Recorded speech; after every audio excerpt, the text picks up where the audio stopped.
किसको किसको EDM and physics में दिक्कत होती है? जय हिंद, जय हिंद जवानों। आज से मैं बोलता हूँ आपकी जो सीरीज स्टार्ट होने वाली है वो ईडीएम एंड फिजिक्स की है। और आज हमारी जो क्लास होने वाली है ये बस पहली क्लास से आज से स्टार्ट होने वाली है। इससे पहले हम लोग वोकैब की कंप्लीट सीरीज कर चुके हैं एटलवी बैच में, ठीक है, जहाँ पे हम लोगों ने 10 क्लासेस की थी और हम लोगों ने 5 मिशन प्रैक्टिस किए थे, जिससे आप लोगों को बहुत हेल्प मिली होगी। और जिसने नहीं देखी इनको देख लेना और उसके बाद आप देना, कोई भी मॉक देना, कहीं जाना, आपको वर्ड जो मिलेंगे वो कहाँ से मिलेंगे? एटलवी बैच के इस वोकैब से ही, वोकैब सीरीज से ही मिलेंगे। तो बस आपको करना क्या है, आज से सीरीज को फॉलो कर लेना है। डेली आप एक दिन में 10 घंटे से पढ़ने से अच्छा क्या होता है, डेली आप 10 मिनट पढ़ लो। अगर आप डेली 10 मिनट पढ़ लेते हो तो आपका एग्जाम ऐसे निकलता है, एक दिन 10 घंटे पढ़ने से आपका एग्जाम नहीं निकलता है, ठीक है। तो आप किसी भी एग्जाम की प्रिपरेशन कर रहे हो, फॉर एवरी एग्जाम जहाँ पे ईडीएम एंड फेसेस आती हैं, आप इस सीरीज को फॉलो कर सकते हो। बट जो मेनली हम बात करेंगे, जो हम पैटर्न की बात करेंगे, वो सीडीएस का होगा, वो एफकैट का होगा, वो एनडीए का होगा। अगर आप इन तीनों एग्जाम की कर रहे हो तो मैं बोलता हूँ इस बार आपकी ईडीएम भी बाहर जाने नहीं दूंगा, आपको यही याद करवाऊंगा। तो आप सभी को, जितने भी लोग हो, please do subscribe this channel और इसको अपनी ज़्यादा से ज़्यादा फ्रेंड के साथ शेयर कर दो, ताकि हर किसी इंसान को, हर किसी एस्पिरेंट को पता चल जाए कि हाँ, यूट्यूब पर भी आपका एक कंप्लीट आपका फ्री बैच चल रहा है, जिसका नाम है आर्टलवी batch for CDS NDA AFCAT exam के लिए। तो शेयर कर दो, जितने भी लोगों को सब्सक्राइब कर लो और टेलीग्राम चैनल को ज्वाइन कर लो। यहाँ पे हम लोग डेली वोकैब की एक ड्रिल करते हैं, उस ड्रिल में आप भी अपना पार्टिसिपेट करो। मैं आपको डेली एक पोस्ट भेजता हूँ और जितनी भी रिगार्डिंग आपके एग्जाम क्लास के रिगार्डिंग जितनी इन्फॉर्मेशन है सब मैं आपको यहाँ पे प्रोवाइड करता हूँ। आपका मॉक पहला हो चुका है आपका यूट्यूब पे, ठीक है। तो आप ये सब काम कर लेना। आ जाओ आ जाओ, अपने पहले ईडीएम पे चलते हैं। तो पहला ईडीएम क्या है? एट लॉगरहेड्स। अब देखो इन दोनों के बीच में कैसा मतभेद हो रहा है, कैसा डिस्प्यूट हो रहा है, कैसी दुश्मनी दिखा रहे हैं ना। एट लॉगरहेड का मतलब होता है भैया कट्टर दुश्मनी होना, तीव्र विवाद हो जाना या मतभेद होना, उसी को बोलते हैं एट लॉगरहेड। मतलब इन स्ट्रॉन्ग डिसएग्रीमेंट और डिस्प्यूट, ठीक है, उसी को क्या बोलते हैं? उसी को बोलते हैं एट लॉगरहेड। देखो इन दोनों में कैसे ये रस्सी अपनी तक खींच रहे हैं और ये रस्सी अपनी तक खींच रही है, तो उसी को बोलेंगे एट लॉगरहेड। मतलब आपका विवाद हो जाना, दुश्मनी हो जाना। इस पिक्चर से आप इजिली याद कर सकते हो, ठीक है। चलो, उसके बाद में सेकंड आता है बाइट द बुलेट। अब बाइट द बुलेट को कैसे याद रखोगे? अब भाई बुलेट को चबाना है, बुलेट को चबाना क्या इतना आसान है? ये तो बहुत कठिन काम है। ये देखो बुलेट को चबा रहा है ना, बाइट द बुलेट। तो मतलब कोई भी काम मजबूरी में ही सही, लेकिन किसी कठिन परिस्थिति में साहसपूर्वक सामना करना। कोई आपके सामने डिफिकल्ट सिचुएशन आ जाती है तो आप उसका कैसे करते हो? आप उसका साहसपूर्वक सामना करते हो। तो हो जाएगा to face a difficult situation with courage और fortitude. Force oneself to do something difficult, मतलब कुछ अपने आप को फोर्स करते हो कुछ कठिन करने के लिए। तो बाइट द बुलेट, बुलेट को चबाना इतना आसान नहीं होता, ऐसे याद करोगे, ठीक है। तो ये कैसा हो जाएगा? कोई कठिन काम करने का आपको सामना करना है, उसका साहस करना है, ठीक है। चलो, नेक्स्ट क्या हो जाएगा भैया? Cut above something. और बताना आपको ये स्लाइड कैसी लग रही है, ठीक है। बताना इस बार स्लाइड कैसी लग रही है आपको, ठीक है। चलो, मेहनत की जाती है इनके पीछे, ठीक है। अब कट एबव समथिंग का मतलब क्या होता है? कट एबव समथिंग का मतलब कैसे याद रखोगे भैया? इसको ऐसे याद रख सकते हो, आपने कोई चीज को कट किया। कट एबव का मतलब क्या होता है? उसको ऊपर रख दिया। तो पहले कट किया मतलब वो सबसे अलग हो गई, काट के क्या होगी? सबसे अलग हो गई। और एबव का मतलब क्या हो गया? अपने ऊपर रख दिया। ऊपर रख दिया मतलब वो चीज कैसी हो गई? बेस्ट बन गई, मतलब श्रेष्ठ होना। अब कट एबव समथिंग का मतलब होता है कोई भी चीज तो सबसे अलग होती है, श्रेष्ठ होती है। याद रखोगे ना, कट करके ऊपर रख दिया, कट करना मतलब सबसे अलग हो गई, और एबव मतलब सबसे श्रेष्ठ हो गई, मतलब बेटर और superior to someone else of a higher quality. उसी को क्या बोलते हैं? उसी को बोलते हैं कैट अबव समथिंग। देखो इसने स्टार को पहले लिया, इसको हटाया अलग से, ऊपर रख दिया, मतलब इसको बेस्ट बना दिया। तो कैट अबव समथिंग का मतलब समझ गए ना, सबसे अलग और क्या होता है? श्रेष्ठ होना होता है, ठीक है। चलो, नेक्स्ट क्या है? बिटवीन साइला एंड क्वेविडिस। तो इसका मतलब क्या होता है? बिटवीन साइला एंड क्वेविडिस का मतलब क्या होता है? इसका मतलब होता है आपका जैसे कि कोई रहस्य या कोई गुप्त बात उजागर कर देना। उजागर यानी कि सेंस रिवील कर देना, कोई उस बात को रिवील कर दिया, ठीक है। तो यहाँ से आपका स्काइला से सीक्रेट नहीं बन रहा है क्या? क्या यहाँ से सीक्रेट नहीं बना? उस सीक्रेट को क्या कर दिया आपने? रिवील कर दिया। बिटवीन स्काइला एंड, जो इन दोनों के बीच में, इसका मतलब है क्वेविडिस, ठीक है। इसका मतलब होता है कि मतलब क्या, इस पूरी इडियम का मतलब होता है किसी भी आपने रहस्यमयी बात को उजागर कर दिया, ठीक है। तो क्या होगा? To reveal the secret information unintentionally और प्रीमेचुरली, ठीक है। तो यहाँ पे क्या हो जाएगा? बिटवीन स्काइला एंड क्वेविडिस का मतलब होता है आपका कोई भी सीक्रेट इन्फॉर्मेशन जो आप रिवील कर देते हो। तो यहाँ से अपना सीक्रेट क्या किया? आपका रिवील हो गया, ठीक है। चलो, नेक्स्ट वर्ड है भैया हमारा है through thick and thin. Through thick and thin का मतलब क्या होता है? आपकी लाइफ में एक ऐसा इंसान जरूर होना चाहिए जो कैसा हो? थ्रू थिक एंड थिन हो, ठीक है। मतलब जो हर सुख दुख में, हर अच्छे और बुरे सभी समय में आपका साथ दे। आपकी लाइफ में ऐसा एक इंसान है तो प्लीज उसको ना संभाल के रखना, ठीक है। जो आपकी हर कंडीशन में आपका साथ देता है उसी को बोलते हैं थ्रू थिक एंड थिन। इसी का मतलब होता है अंडर ऑल कंडीशन। इसी को क्या बोलोगे आप? अंडर ऑल कंडीशन, ठीक है। अंडर ऑल कंडीशन मतलब हर परिस्थिति में जो आपका साथ देता है उसी को बोलते हैं। देखो ये इंसान कैसा है? इसके हर चीज में सपोर्ट करेगा, ठीक है। तो क्या हो जाएगा? To stay firm supportive under all condition no matter how difficult और अनफेवरेबल दे आर। सिचुएशन कैसी है मैटर नहीं करता, वो आपके साथ हमेशा रहेगा। तो उसको बोलते हैं थ्रू थिक एंड थिन। मतलब हर समय, हर एक सिचुएशन में आपके साथ जो चीज होती है उसी को बोलते हैं थ्रू थिक एंड थिन। समझ में आ गया? चलो, उसके बाद में आता है हैव द लास्ट लाफ। अब देखो हैव द लास्ट लाफ मैं इसको समझाऊं आप कैसे याद कर सकते हो। जैसे कि मान लो आप एक ग्रुप में बैठे हो, ये आपका एक ग्रुप है और इसमें आप कहाँ बैठे हो? आप इसमें बैठे हो यहाँ पे, ये आप बैठे हो, ठीक है, ग्रुप में। तो यहाँ पे पहले ये सब लोग आप पे हंसे, पहले ये सब लोग हंसे, लेकिन फिर आपने लास्ट में क्या किया? आपने इन सब पे हंस दिया। लास्ट में आप इन सब पे मतलब मतलब बाजी किसने मार ली, बाजी तो आपने मार ली ना। तो मतलब क्या हो गया, पहले तो इन लोगों ने हंसा, मतलब अंततः आप सफल कौन हुआ, आप सफल हो गए, आप लास्ट में हंस लोगों पे हंस के क्या हो गए, सफल हो गए, आपने उस चीज़ की बाजी मार ली, याद हो गया ना। पहले सब लोग हंसे, देन लास्ट में आप हंस के आपने बाजी मार ली। तो यहाँ पे होता है भैया आपका to ultimate succeed after being mocked और फेलियर, मतलब हर किसी के बाद आप बाजी मार लेना या सफल हो जाना, उसी को क्या बोलोगे, उसी को बोलोगे आप हैव द लास्ट लॉफ। ठीक है, चलो नेक्स्ट। नेक्स्ट क्या है, live from hand to mouth. अब देखो live from hand to mouth का मतलब क्या होता है, जितना आप एक दिन में अर्न करते हो, ठीक है, उसी में आपको मैनेज करना है, आपके जितने भी आपके खर्चे ना उसी में आपको मैनेज करने हैं, जितना आप अर्न करते हो उसी में आपको अपने खर्चे चलाने हैं। जैसे कि यहाँ पे बीती बात पर ये नहीं होगा, ठीक है, बीती बात पे पछताना आप क्या, ये नहीं होगा, ठीक है, ये नहीं होगा। इसका मतलब होता है जैसे कि आप क्या होता है, to just manage to survive, आप सर्वाइव को मैनेज करते हो with a very little money, बहुत कम पैसे में, ठीक है, बहुत कम पैसे में आप अपनी लाइफ को मैनेज करते हो, दिन का गुजारा करते हो, उसी को बोलते हैं live from hand to mouth. मतलब आपके पास जितना आप अर्न करते हो एक दिन में आप उतना ही खर्च कर देते हो, उतना ही आप खर्च कर देते हो, उसी को बोलते हैं live from hand to mouth. जैसे इसकी कंडीशन देखो कौन सी है, जितना ये कहीं से आपका कमा के लाया उतना ही इसने जैसे तैसे अपनी लाइफ को बस सर्वाइव कर रहा है, मैनेज कर रहा है उसी रुपए में, उसी को बोलते हैं live from hand to mouth. ठीक है, ये सब नहीं होगा, थोड़ा सा गलत आ गया, ठीक है, चलो।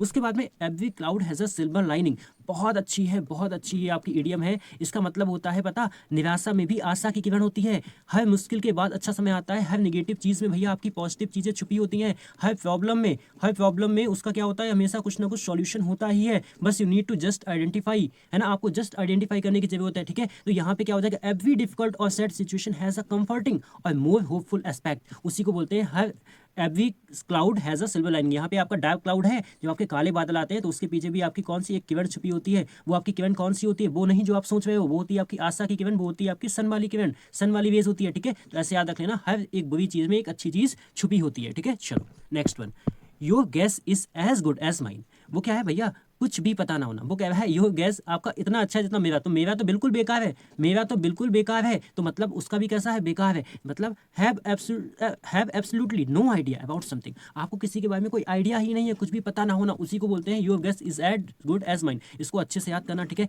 उसका गैस ऐसा है जैसा कि मेरा है, तो ऐसे याद कर लेना, मेरा तो बिल्कुल बेकार है, मतलब उसका भी कैसा बेकार है, तो कुछ भी उसको पता नहीं है। ठीक है, ही don't know anything, don't know होगा डजंट नो होगा, ही डजंट नो एनीथिंग। ठीक है, तो यहाँ पे क्या हो जाएगा, कोई आइडिया नहीं होना, उसी को बोलते हैं your guess is as good as mine. ठीक है, चलो।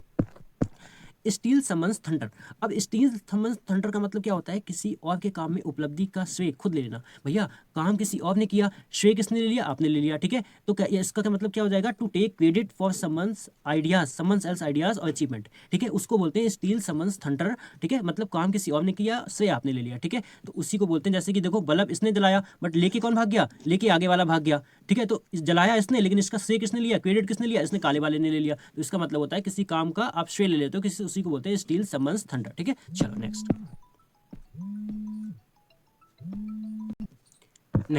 नेक्स्ट क्या है, to jump on the bandwagon. अब देखो to jump on the bandwagon का मतलब क्या है बताओ, किसी लोकप्रिय गतिविधि का समर्थन करना। जैसे कि कोई भी नया ट्रेंड चला, कोई भी आपका नया ट्रेंड चला, आपने जस्ट उसमें क्या कर लिया, उसको आपने पार्टिसिपेट कर लिया, उसमें आप उसमें चले गए, आपने उसको ज्वाइन कर लिया, उसी को बोलते हैं jump on the bandwagon. ठीक है, तो मतलब to join a popular trend और एक्टिविटी। ठीक है, जैसे कि आपका बैंड जा रहा था, बैंड पे सब लोग क्या ट्रेंड चल रहा था, ठीक है, कि वहाँ पे सब लोग जा रहे थे, देखो बजाते गाते हुए। ठीक है, तो आपने क्या किया, देखो उछल के क्या किया, तुरंत उसको ज्वाइन कर लिया, तो आपने क्या किया, jump on the bandwagon का मतलब होता है जैसे कि आपने कोई भी चीज़ जो आपकी नई ट्रेंड में आई है उसको आपने तुरंत फॉलो कर लेना, उसी को बोलते हैं आपका to jump on the bandwagon. ठीक है, और इसकी कंप्लीट पीडीएफ आपको कहाँ मिल जाएगी, टेलीग्राम पे मिल जाएगी, द इंग्लिश रेजिमेंट सर्च कर लेना, आपको पूरी कंप्लीट पीडीएफ वहाँ पे मिल जाएगी। ठीक है, उसको ज्वाइन कर लेना। For any query, for serious exam हो, आपका एनडीए हो, चाहे तो आपका एफकैट हो, कोई भी क्वेरी है आप मुझे व्हाट्सअप कर सकते हो, वहाँ से आप पूरी जानकारी ले सकते हो। ठीक है, नेक्स्ट क्या है हमारा, नेक्स्ट इडियम है head will roll. Head will roll का मतलब क्या होता है भैया, इसका मतलब होता है नौकरी से हाथ धो बैठना। ठीक है, यू आर फायर्ड, कहाँ से फायर्ड, फ्रॉम जॉब। ठीक है, आपको जॉब से निकाल दिया गया, उसी को क्या बोलते हैं, उसी को बोलते हैं हेड बिल रोल। जैसे कि people will be severely punished किया गया है और lose their job as a consequence of a major mistake की वजह से उनको निकाल दिया गया है। ठीक है, तो उसी को बोलते हैं हेड बिल रोल। ठीक है, चलो नेक्स्ट क्या है हमारा, फीदर बंस ओन नेस्ट। ये अच्छा इडियम है, बहुत बार आपके एग्जाम में पूछा गया है। ठीक है, फीदर बंस ओन नेस्ट का मतलब होता है अपने पद का दुरुपयोग करके अपना घर भरना, मतलब अपना फायदा उठाना और कोई भी चीज़ डिसऑनेस्टी से करना। ठीक है, कोई भी चीज़ कैसे करना, डिसऑनेस्टी आपका उस तरीके से करना, उसी को बोलते हैं स्वार्थ सिद्ध करना। ठीक है, अपने के लिए सेल्फिश नेचर दिखाना, कैसा सेल्फिश नेचर दिखाना, अपने लिए कोई भी काम करना, उसी को अपना फायदा करना, उसी को बोलते हैं। ठीक है, जैसे कि ये देखो क्या हुआ, टू सेल्फिश, ठीक है, in which your self often dishonestly, उसी को क्या बोलते हैं, to make oneself rich, अपने आप को बनाना, specially by taking unfair advantage of a position और सिचुएशन, ठीक है, उसी को बोलते हैं। जैसे आप किसी पद पे बैठे हो तो उस पद पे बैठ के आप केवल अपना फायदा सोच रहे हो, जनता का क्या होना है आप वो नहीं सोच रहे हो, तो उसी को बोलते हैं फीदर वंस ओन नेस्ट। आप अपना केवल घोंसला बना रहे हो, ऐसे याद रखना ना, केवल आप अपना घोंसला बना रहे हो, वो भी कैसा, डिसऑनेस्ट वे से, ठीक है। चलो, इन सब की प्रैक्टिस भी होगी, घबराना बिल्कुल मत, और जब प्रैक्टिस होगी ना तब आपको ये सब आ रहे होंगे, तब आपको क्या आएगा, तब आपको मजा आएगा जिसने ये पूरी की पूरी क्लासेस कंप्लीट देखी होंगी, है ना। और इनके नोट्स सभी लोग बना लेंगे, ठीक है, नोट्स भी बना लोगे, लिखने में कुछ चला नहीं जाएगा आपका, ठीक है। चलो, स्टिक इन द मड 14 क्या है, स्टिक इन द मड का मतलब क्या होता है, बदलाव, नापसंद होना। मतलब क्या है, आप अगर देखो एक बात बताओ, अगर ये इसमें रह रहा है मड में, तो इसको क्या है, इसको बदलाव पसंद नहीं है, ये मड में ही रहना चाहता है। स्टिक मतलब ये फंस गया है, तो फंस गया है तो इसको क्या है, स्टिक इन द मड का मतलब होता है बदलाव नापसंद होना। मतलब a person who oppose and resist changes in anything, वो कहता है जो भी चीज़ चल रही है उसको बिल्कुल ऐसे ही चलने दो, उसमें कोई भी चेंजमेंट, इसको ऐसे काट के कोई चेंजमेंट नहीं करना है, ठीक है। अगर वो मड में है तो उसको मड में ही रहना है, उसको उससे बाहर नहीं निकलना है, उसको वहीं पे मजा आ रहा है, ठीक है। तो यहाँ पे क्या हो जाएगा, स्टिक इन द मड का मतलब हो जाएगा आपका बदलाव नापसंद होना, वो कोई भी चेंज नहीं चाहता है, किसी भी चीज़ में कोई चेंज नहीं चाहता है, ठीक है। चलो, beat around the bush, beat around the bush का मतलब क्या होता है भैया, घुमा फिरा कर बात करना, not come to the main point, ठीक है, not come to the main point उसको बोलते हैं, ठीक है। तो यहाँ पे मुद्दे पर ना आना, ठीक है, मुख्य मुद्दे पर ना आना, उसी को लिखा है, ठीक है। To avoid talking about what is important, discussing a matter without coming to the point, ठीक है, उसी को बोलते हैं बीट। यहाँ पे बीट अबाउट भी होता है और आपका क्या होता है, बीट अराउंड, दोनों आ जाएगा, इसका मतलब होता है मुद्दे पे आना। अब एक बात बताओ, ये दोनों क्या कर रहे हैं, देखो, एक पता नहीं है तो कुछ भी कर रहे हैं, ठीक है। यहाँ पे ऐसे समझ लेना कि आप इनकी वॉल कहाँ खोई है, वॉल इनकी ये खोई है,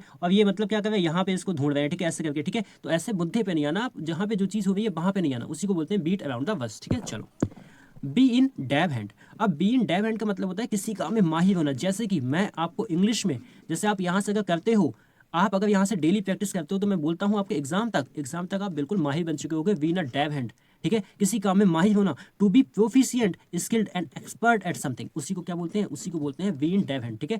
बी इन डैब हैंड का मतलब होता है किसी काम में एकदम माहिर हो जाते हो, ठीक है, उसी को बोलते हैं बी इन डैब हैंड। चलो, नेक्स्ट क्या है, वर्न योर विजेस। अब एक बात बताओ, आप यहाँ तक चले गए, आपने बीच का जो विज था उसको क्या कर दिया, उसको वर्न कर दिया कि आप अब इससे वापस जा सकते हो। क्या ये इंसान जो खड़ा है इससे वापस जा सकता है, नहीं जा सकता है। तो इसने अब जहाँ तक आया था इसने अपना क्या किया, विज ही बर्न कर दिया, मतलब वापसी के सारे रास्ते बंद कर देना, ऐसा कदम उठाना जिससे पीछे लौटना नामुमकिन हो। To do something that makes it impossible to return to the previous situation और रिलेशनशिप, कुछ भी, उसको क्या बोलते हैं, उसको बोलते हैं बर्न द विजेस। मतलब जहाँ पे पीछे जाने का कोई रास्ता ही नहीं है, जब वो आगे चला गया उसने विज को जला दिया, मतलब विज टूट गया है, पीछे वो नहीं जा सकता, वापस जाने के सारे रास्ते बंद कर देना। समझ में आ रही है अच्छे से। चलो, 18 give a piece of mind. अब एक बात बताओ, give a piece of mind का मतलब क्या होता है, किसी को खरी खोटी सुनाना। मतलब आपके अंदर जितना भी ये भरा हुआ है दिमाग में, आपकी उलझन, आपने क्या किया, किसी एक पे जाके निकाल दिया, ठीक है।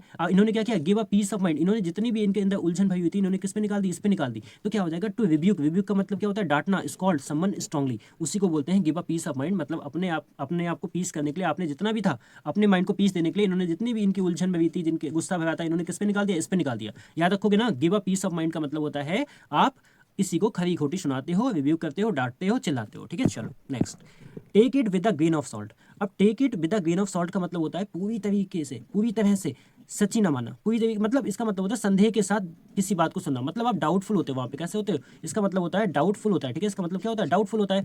टू एक्सेप्ट अ स्टेटमेंट और piece of information with scepticism और डाउट के साथ। आप उस चीज़ को मानते हो लेकिन उसको कैसे मानते हो, डाउटफुल, उसमें आपको थोड़ा सा कहीं ना कहीं आपको संदेह होता है, डाउट होता है। उसी को क्या बोलेंगे भैया, उसको बोलेंगे take it with a grain of salt, ठीक है। जैसे ये है ना, अब इसको क्या है, इसको इस पर थोड़ा सा, ये इस बात को मानते हुए ये फोन चला रहा है, लेकिन इसको क्या हो रहा है, हल्का सा संदेह हो रहा है कि ये फोन में क्या चला रहा है, ठीक है। तो उसी को बोलते हैं take it with a grain of salt. चलो, 20 फेस द म्यूजिक। अब फेस द म्यूजिक का मतलब क्या होता है भाई, म्यूजिक को फेस करना मतलब किसी का परिणाम भुगतना, आलोचना या डांट का सामना करना। बिल्कुल सिंपल हिंदी मीनिंग दिया है आपको। टू एक्सेप्ट और behave the unpleasant consequences of someone's action, मतलब कोई काम किसी और ने किया, ध्यान सुनना, कोई काम किसी और ने किया और इसकी चिल्लाई किससे पड़ गई, वो चिल्लाई पड़ गई आपको, तो क्या हो गया, मतलब आपने कोई परिणाम भुगता है, आपकी डांट ने, आपने किसी डांट का सामना किया है, ठीक है। उसी को बोलते हैं फेस द म्यूजिक, मतलब ये आपका ट्रबल में होना, ठीक है। क्या हो जाएगा आपका, ट्रबल में होना, इन ट्रबल हो जाएगा, ठीक है। क्या हो जाएगा, इन ट्रबल हो जाएगा। तो ये थे भैया अपने 20 इडियम्स। सच बताना आपको आज की क्लास कैसी लगी, ठीक है। आपको इडियम्स कैसे लगे, सच में समझ में आया। और ये तो अपनी पहली क्लास थी, ठीक है, अभी तो रुको, ये पहली क्लास थी, ऐसे हम लोग बहुत क्लास करेंगे, देन हम लोग प्रैक्टिस करेंगे। तो सभी लोग बता के जाना आपको आज की क्लास कैसी लगी, और टेलीग्राम चैनल को ज्वाइन कर लेना, वहाँ पे हम लोगों की बहुत सारी चीज़ें चल रही है, एक ड्रिल चल रही है, इसकी PDF मिल जाएगी, और आपको जितनी भी क्लास के रिगार्डिंग इन्फॉर्मेशन आपको वहाँ मिल जाएगी। एंड फॉर एनी क्वेरी आप वहाँ पे मुझे व्हाट्सएप कर सकते हो, ठीक है, वहाँ पे आप पूरी जानकारी ले सकते हो। तब तक के लिए जय Hind, have a nice day.